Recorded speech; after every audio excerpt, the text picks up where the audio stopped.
Welcome back, everybody. I'm happy to be here on the podcast again. I feel like I took a little bit of a break because Scott did a lot of great interviews. Yeah, you've been missing for a bit. I've been hiding. No, there's just been a lot going on. If anyone who's watching this on video can see that we are not in our usual spot. We're kind of like sitting in a blank corner of the house. It's just, the living the life of having your business in your home. We usually record out where Scott has his office set up, but we're going to be setting up a new podcasting little area nook in the office that I work out of here, but it's not done yet. So we literally just ripped apart this desk, or the desk. It used to be here in office yesterday. It's still there's holes in the wall. The walls are scratched up because this was my crafting area. So I had like sewing machines and like all that kind of stuff in here. So anyway, we're clearing that out. Going to make a little podcasting nook, but until then, this is what you get. We're taking our own advice. Do it dirty. Just get started. A little bit.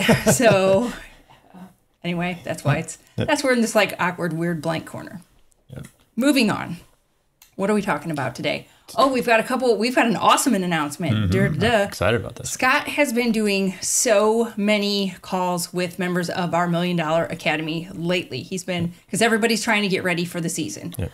If you're not familiar with our $1 Million Academy, we do large group coaching and one-on-one coaching. And he's been taking a lot of one-on-one coaching calls. Yep. We have coaching and we have courses that go along with the coaching. And it's for landscaping business owners that are established. And by established, we just mean you've already done like about your first 100,000 or so in sales. You've been in business for a year or two. It doesn't have to have been a long time, but we've been working with a lot of landscaping business owners that have been struggling with their numbers. And that has literally been what Scott has been trying to help everybody with before the season starts. Has there been a call that has not been about numbers?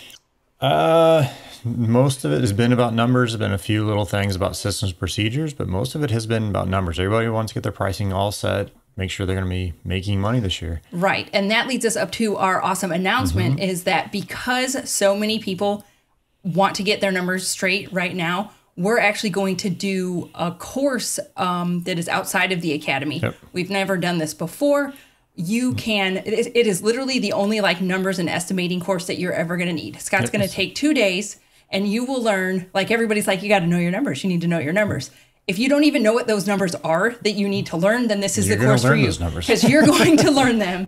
And then not only will you learn these numbers, and then Scott is going to take everybody through how to put together profitable estimates using those numbers. Yep. We'll do a landscaping estimate and lawn maintenance one as well. Yeah, you're going to walk away with, like Katie said, all the numbers you need to know, but you're going to have the calculator so you can do it repeatedly over and over. You will now be able to crank out estimates in, how long will it take once they've got this calculator set up? 15, 20 minutes, you can probably have one all put together. Even faster, it just depends on the complexity. I'm talking like 15, 20 minutes for a pretty complex one. Right. So it's pretty simple once you get it all set up. Well, because we want everybody to be able to consistently put out profitable estimates, not just I threw a bunch of numbers together and I happen to make money once. Well, and it's so important this year. For one, what we have to pay our employees is so crazy right now. Everything is expensive right now.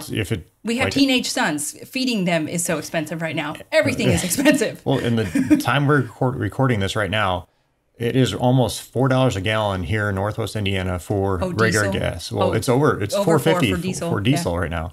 So it is stupid. So you have to have your numbers straight in order to make sure you're making a profit this year. If you're just guessing, fuel and labor costs will kill you right there. So it is so important. Right. We were talking to your dad today. Fuel bills have been $5,000 last month. $4,500, $5,000. So now is the time to get those numbers ready. Scott will throw a link into the show notes, but literally this is it's the only numbers and estimating course that you're going to need. And this is our first time doing this outside of the academy. So we're going to have special pricing for everybody because we're really putting this out to anyone who's on our email list, listens to our podcast.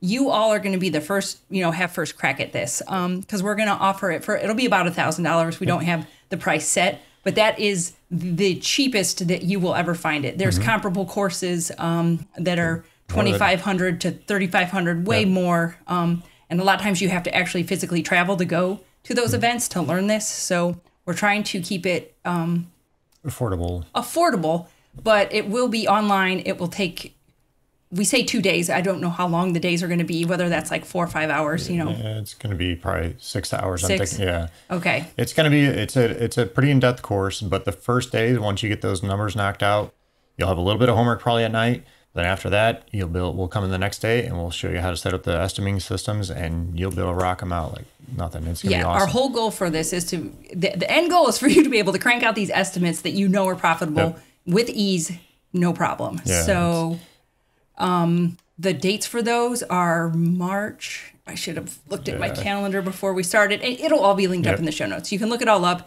But it's going to be 2 days. This is the first time we're offering it, so this is the cheapest it will ever be. It will likely be more after this, so you'll want to sign up ASAP if you are interested. And the link will also be in the show notes. It's like milliondollarlandscaper.com/numbers, probably. Yes, numbers. It's going to be the 21st and 22nd of March. Okay. So, I knew it was a Monday, Tuesday, but I just couldn't remember what the exact dates were. So 21st, 22nd. So make sure you sign up, because we're only limiting this to 10 people tops. That's it. Just because I want this to be small, and I want to be able to work with you. So if you have questions, I want this to be a class that you can interact with me, ask me questions, and make sure you get them answered. I want everyone to walk away with this course knowing and having the numbers set up for this year to be profitable. So I want to keep it small and keep everybody right. And for $1,000, like, you could lose it. That's one job right there. Oh yeah. Like how many of us have lost our ass on one job that was way more than $1,000? So this is really your opportunity to, like we said, if you don't know what the numbers are that you even need to know, now's the time to know them and to put them into a functioning, working estimating system. So I'm excited about it. Make sure you guys get signed up. milliondollarlandscaper.com/numbers, March 21st, 22nd. So yes, it's going to be great. Yep. Okay, then on to today's podcast. Today we are going to talk about what to look for besides skills when hiring. So a quick note from our sponsors, and we'll be right back. The only app every landscaper needs. Company Cam makes it dead simple to communicate, document, and problem solve with guys in the field, no matter where you are. Company Cam brings documentation, communication, and liability protection together in one simple, easy-to-use app for you and your entire team. Take unlimited photos and videos, share custom reports, create flawless before and afters, and even communicate and share progress with homeowners with galleries and project timelines, all from your smartphone. Company Cam, the only app every landscaper needs. Check it out at companycam.com/million or in your app store. We want to take a quick second to tell you about our friends over at Cycle CPA. I can't even express to you how important it is to have a good accountant on your side. You know you want accurate bookkeeping and financial statements every month. Instead, you're often left with limited time to focus on the accounting side of your business and no reports to show for it. At Cycle CPA, the landscaping accountants, they not only handle the bookkeeping, but also provide landscape industry benchmarking, job costing, financials by service line, advisory meetings, and much more. Cycle CPA has a team of landscaping accountants available to provide anything from bookkeeping to CFO services. Visit cyclecpa.com, and for $100 off, mention the $1 Million Landscaper podcast. If you want to get the leads you want and turn your current clients into raving fans, then you need to try SendJim.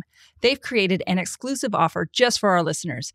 If you sign up today, you can get your first month for just $2. So if you haven't already, go to sendjim.io/MDL, where you can get even more exclusive deals just for $1 Million Landscaper podcast listeners.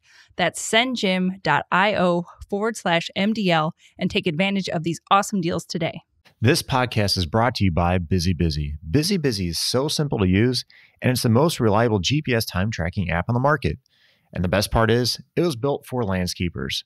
busybusy's founder created busybusy because he owns multiple construction companies and needed to understand better which projects were making him money and which projects were killing him. Payroll is the highest variable cost in the project, so you better be tracking it. Busybusy does this better than anyone else. So download busybusy today, and don't forget to mention the $1 Million Landscaper podcast to get 3 free months. Okay, today we want to talk about what to look for besides business skills when hiring. And what prompted this conversation was we were actually approached by Team Engine to participate in like a blog post series that they have. They've already come out, but we really wanted to go ahead and talk about these again because we weren't the only ones that participated in this. A lot of different landscaping coaches and even just coaches in general. It's not. This isn't necessarily landscaping specific. No, but there's a lot of landscape consultants that have provided value in this these blogs. So yeah, so we wanted to run through them so we could share with you not only our answers to everything, but what everybody else said. Because even if they weren't landscaping specific coaches and everything, there was a lot of really great answers. Do you want to give like a 2-second description of what Team Engine is? So Team Engine, it's teamengine.io. Definitely go check it out. They have a lot of great information, tons of resources on their like job descriptions, all kinds of great stuff. So definitely go check out their thing. But caveat, we are not sponsored by Team Engine. They just approached us to do this, and we have not used Team Engine, but it looks like it is something that could really help people, especially maybe if you have a little bit of a bigger company. Is this for like everyone if you're just starting out? Maybe not, but. No, but they have a ton of resources that will help you out, even if you're just beginning. So looking like hire your first person. So definitely go check it out. But it's kind of it's a automation platform. So it kind of helps you automate your hiring and training and retaining aspects of your business. So it's like a software program. So it helps you find candidates because it kind of automatically puts out the ads and Indeed, post Indeed them and for Facebook you and all that stuff. And then like if a candidate approaches wants to fill out the application, it'll automatically send them a text saying, thank you, we'll get back to you in so much time. It is a pretty cool piece of software. Helps kind of automate and make that whole process a little bit smoother. Yeah. Like you said, I've never used it, but it looks really good. Yeah, it seems like something. Well, it's so hard anymore to keep track of all the employees, especially when we start growing in size. Like when we had 20-some employees, It's hard to like this software can automatically send an email saying happy birthday on their birthday. It's hard just to try. Like we had intentions of doing that. That was one of the things we wrote down. I remember writing that down, but it's hard to track it. You get busy and you don't have time to do it. This thing, you can set it up. It automatically takes care of it. So it's pretty cool. Just thought we'd send Team Engine a little bit of love when we were, like I said, we were happy to participate in this blog post series. So the first one was what to look for besides skills. Yes. So we're just going to kind of run through the answers that everybody gave here. So because the whole point of this is that they really think you should hire for potential, not always experience, because sometimes potential can trump people's experience. Yeah. And so... well, sometimes their experience brings some bad habits, too. That is very true. And while it sounds all good and cool to be like, oh, yeah, just hire for potential. Okay, what does that mean, really? What does that mean? So the first answer was actually ours. So our answer was determine culture fit by asking about their personality, attitude, and core values. So go ahead. Yeah, so we basically say individual personalities and how they fit in the company culture is more important than ever.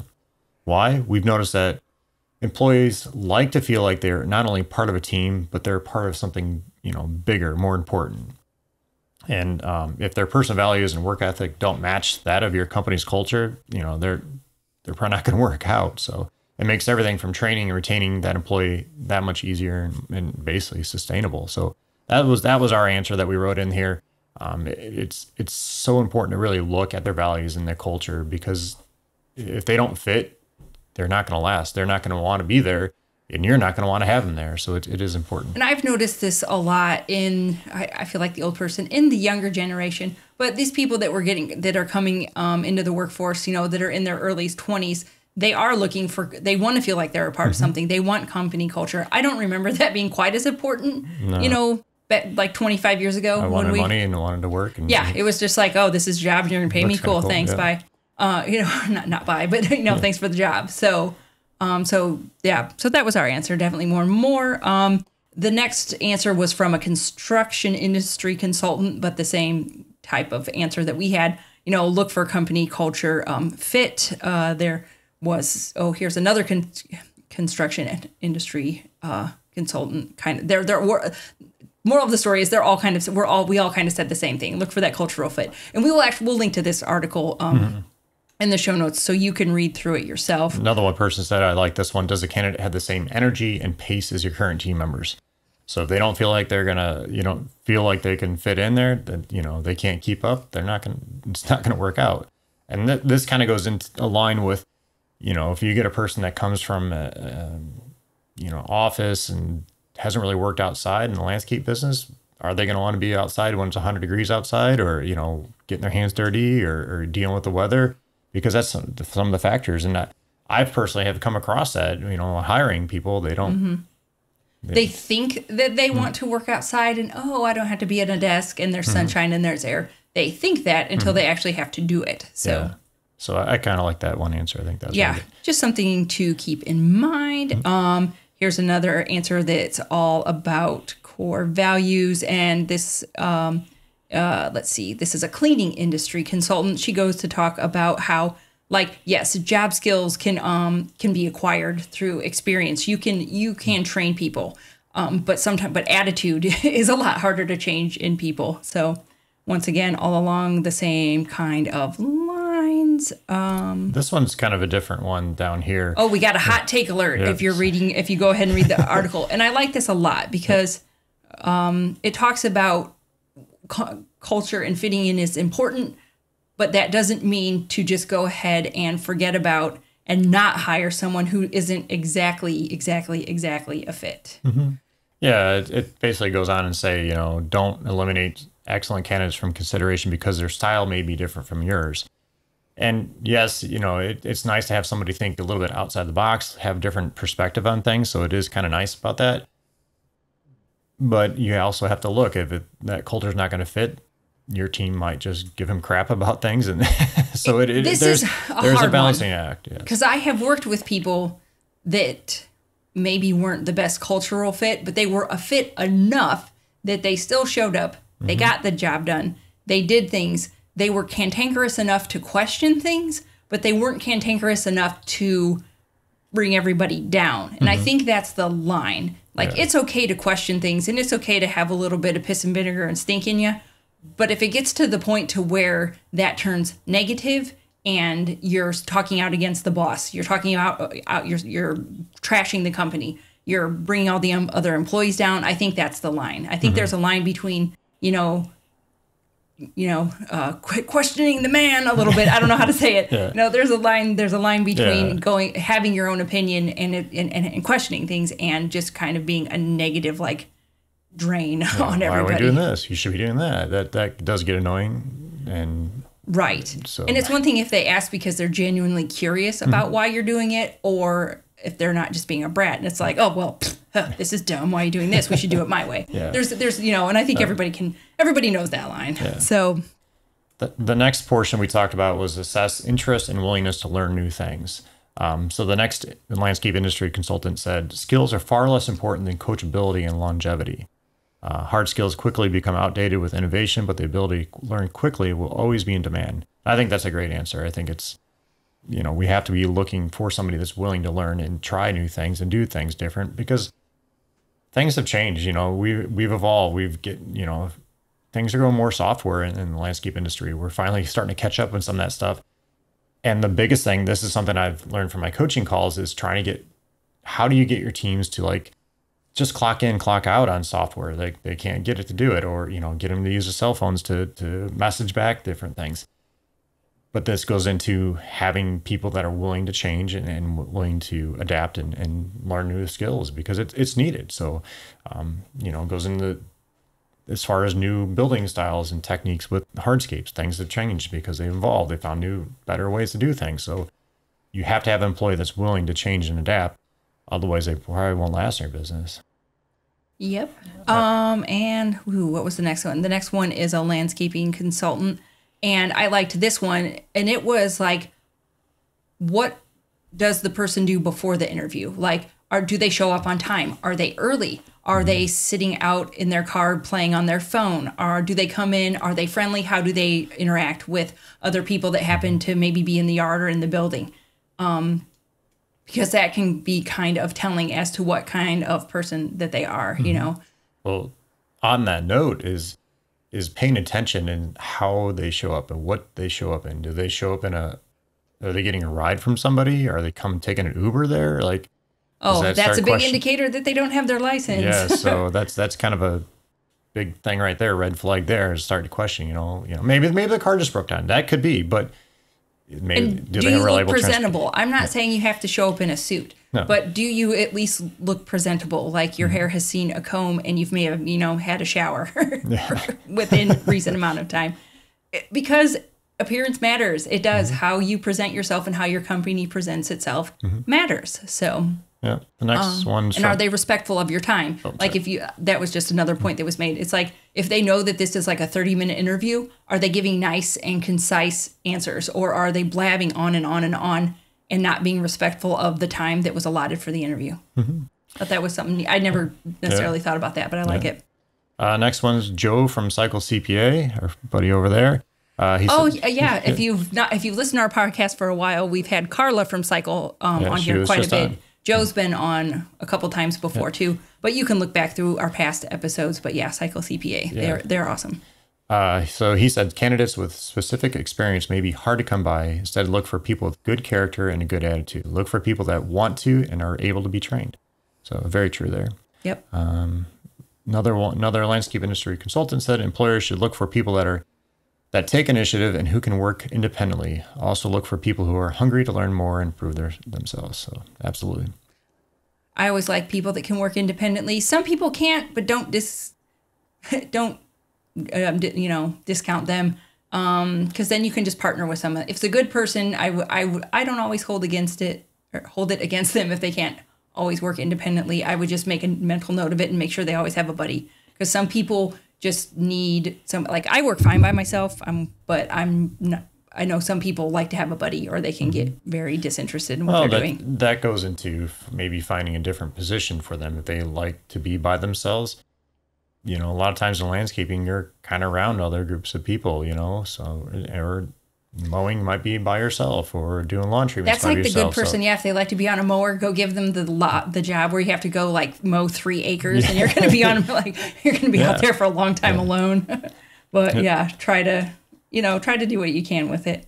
This next one was be less concerned with specific accomplishments and more interested in the process that led to the accomplishments.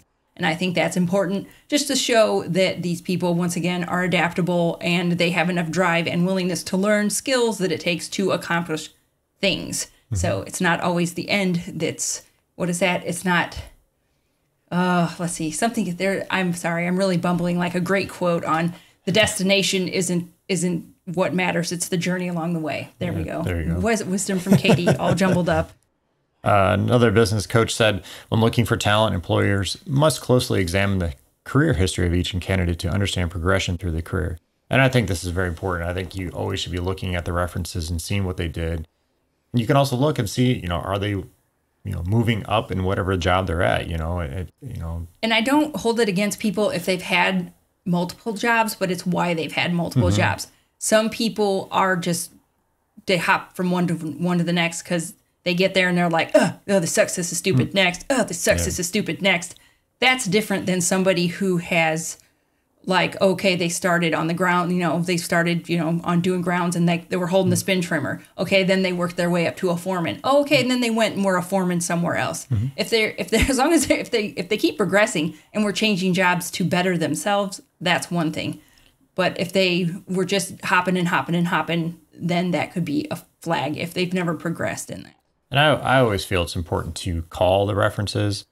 I call them, if they're on there, I usually call at least 2. And it's, there's different thoughts and theories on that.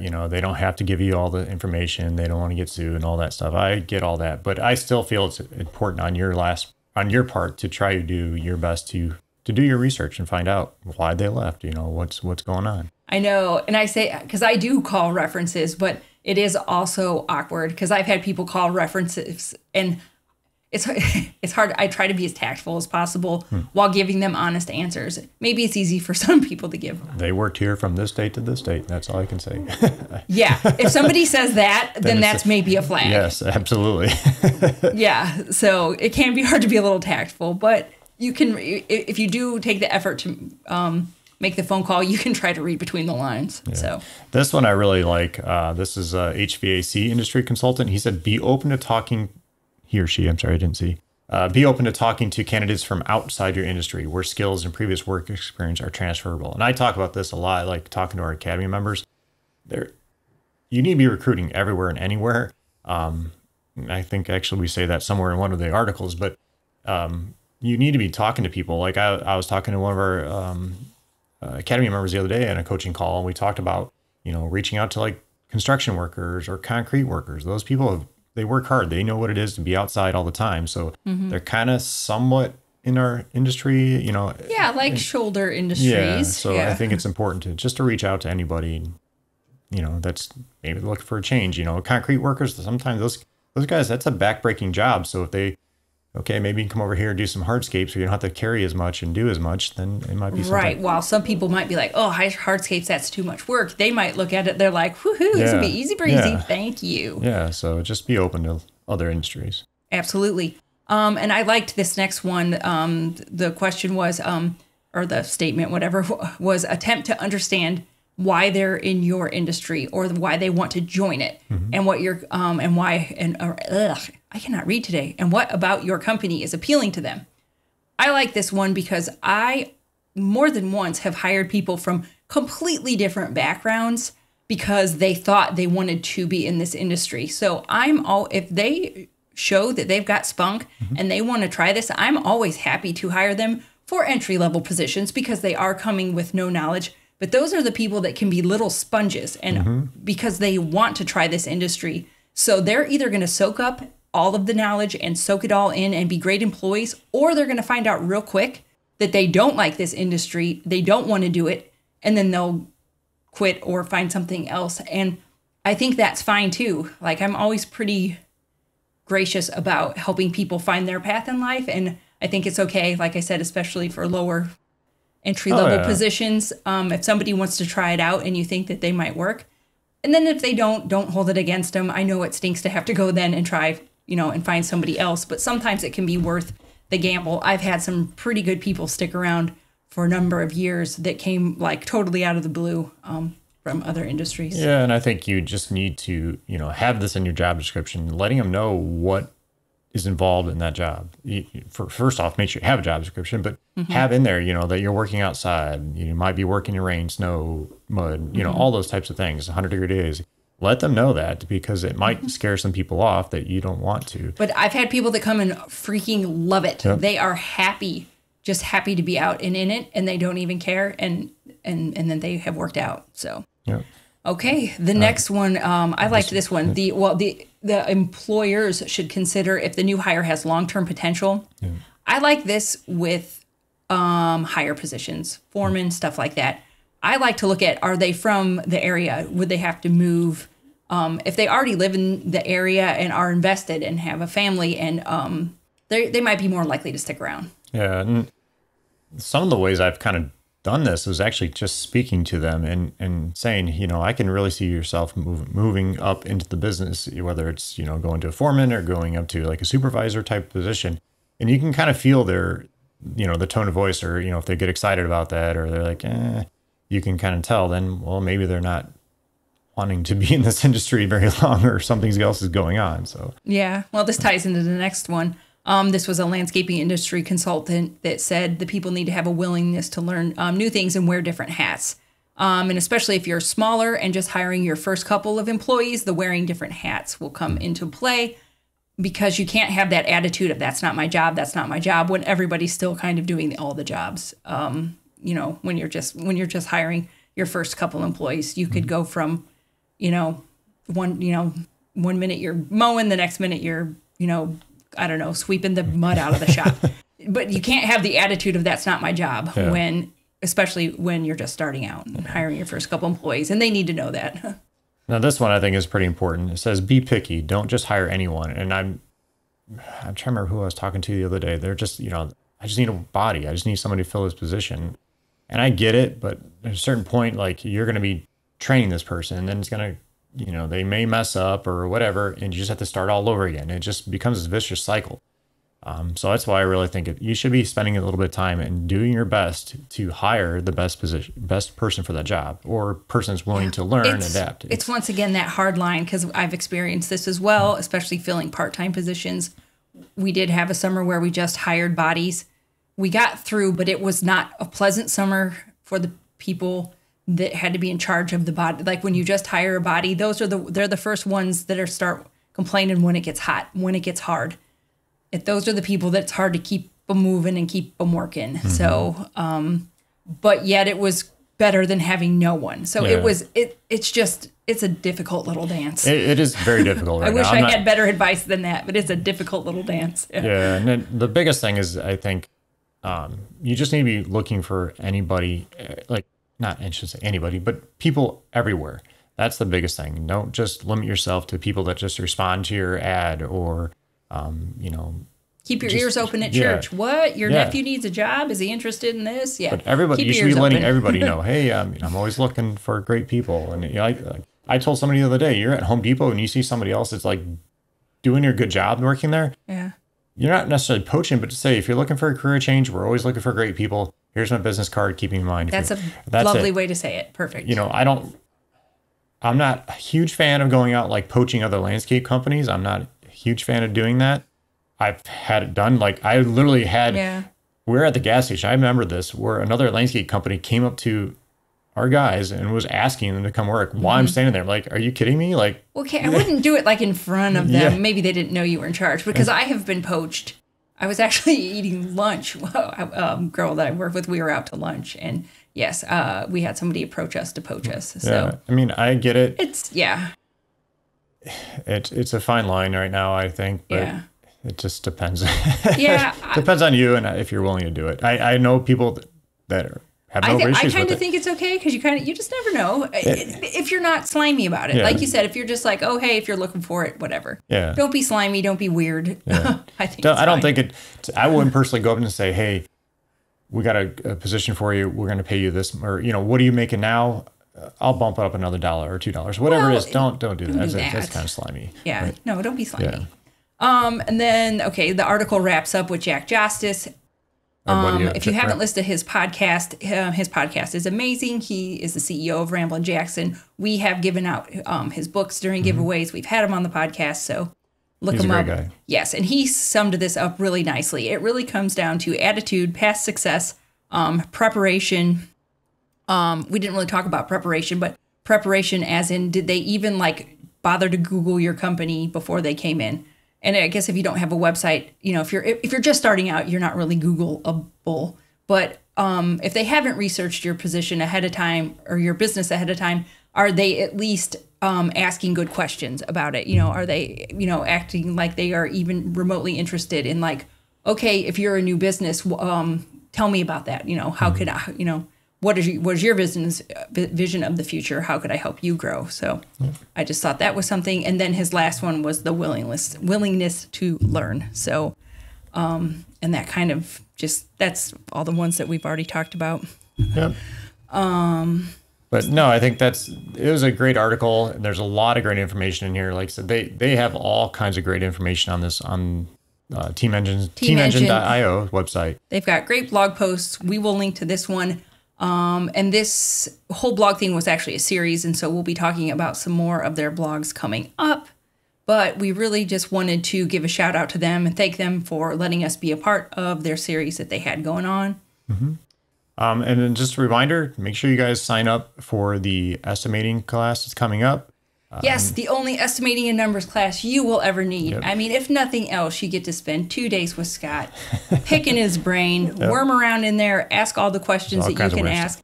But no, most importantly, it's going to get you set up for the success for this upcoming season. Mm-hmm. Like Scott said, he's been spending so much time with everybody, learning their numbers. We're honest to goodness working with companies that are about to go under. Oh, yeah. If they don't get their numbers straight, they're going to go under. Yeah. Please do not wait until you get to that point to work with us. And I'm saying this because it's, we take this very seriously. Oh, yeah. We genuinely want people to succeed. It just breaks my heart when people come to us and they're already to the point that they are using their savings. They're in tears. I don't want to see that for any landscaper. Landscapers work way too hard to get to that point. And the solution is out there. We can help you do it. You don't have to get to that point. The information's out there. Please let Scott show you how to do it. Well, as we say, no broke landscapers. That's our goal. We don't want any broke landscapers. have seen so many landscapers come and go in just our area that we hate seeing them do that. Just it's not because they don't know how to do the work. It's not because of lack of work. It's because they just didn't know how to manage the money and understand things that gets them every time. Yep. So definitely sign up March 21st through the 22nd, millionairelandscaper.com/numbers. And we'll put all the links in the show notes and everything. But. Yes. So, because like Scott said before, we're only taking 10 people. We really want to get this to like people that are followers of our podcast and on our email list and that. We'd love to fill it with you all that are already part of our community first, because we know that you guys are the type of people that will take the action and put in the 2 days of work to get it done. Like, what is 2 days when this could really, turn around your entire season? So, all right, I've got some interview questions for Scott. These are all would you rather questions. Okay. So, would you rather have to grow, hunt, and kill your own food or eat only Taco Bell for an entire year? I'd rather just hunt and kill my own food rather than eat Taco Bell. I mean, Taco Bell is good, but yeah I would worry about the plumbing in the house. Yes, if you're catching my drift. Yes. I don't know how much Taco Bell you could eat before the plumbing retaliated. Yeah, I don't think I could do that. But I don't know if I could grow, hunt, and kill my own food. I'm a little lazy. We'll see. Anyway, good answer. Would you rather be covered in bees or covered in spiders? Spiders, because I'm allergic to bees. Oh, yeah. I didn't think about that when I pulled this question. I probably wouldn't be here. That was really rude of me. Yes. Sorry about that. I did forget that you're allergic to bees. Thanks, honey. Okay. Would you rather put ketchup or ranch dressing on everything you eat? Ooh. If you were our son, you would put ranch on everything. Yeah. I mean, I guess ranch could go with everything, I guess. Yeah. Or mix the ranch and the ketchup. He does that and calls it ranch up. Yeah. I think you actually can buy that now. I believe you can. Yeah. But he's been doing it for a number of years. Yes. He has. All right, guys. Well, thank you for joining us. Make sure you sign up for that masterclass and go check out teamengine.io's. Yeah, we've linked to the article. They're really good. They've got a lot of great information. Yep. All right, guys. Thanks for joining us and have a great day.